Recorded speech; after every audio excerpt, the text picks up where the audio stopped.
Jireenya kana keessatti nuti jabaanna dukkana keessa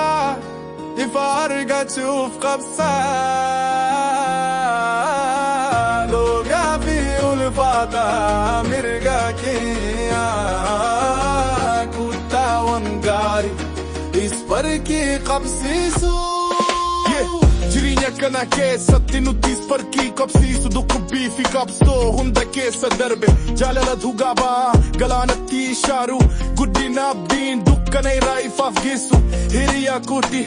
wal cinaa dhaabanna ittaanaa rakkoo hunda waliin nu cimsanna haaluu fuulduratti fiigu ni amaanama kooma keenyaan arga jaalalli nu raara. Jireenya kana keessatti nuti jabaanna dukkana keessa ifa argachuuf qabsaa dhugaa fi ulfaata mirga keenya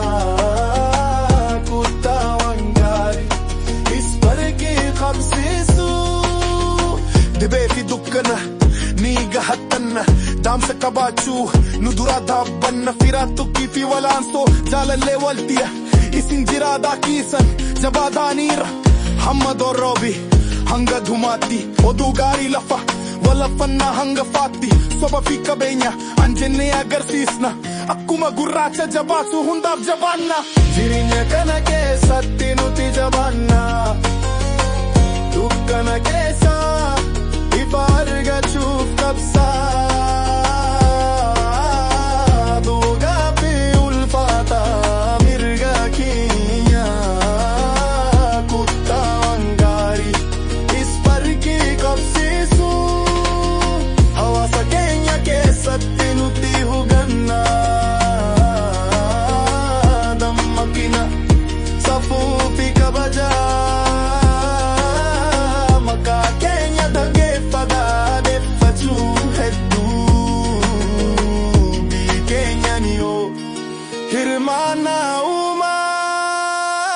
amma ifa cimsu koffii jajjabu maaliif dhabnee hiree qabnu mirgaaf kuma waliinnu haraayaa saamuu jaalalli dhugaa ba'aa garuu dukkana keessa hawaasa koonyas ta'ee natti beekama hunduu walaansu cimina jabaa kanaaf wanni barannu maal dadhabbanna jireenya kana keenya isparkii qabsiisu. Jireenya kana keessatti nuti jabaanna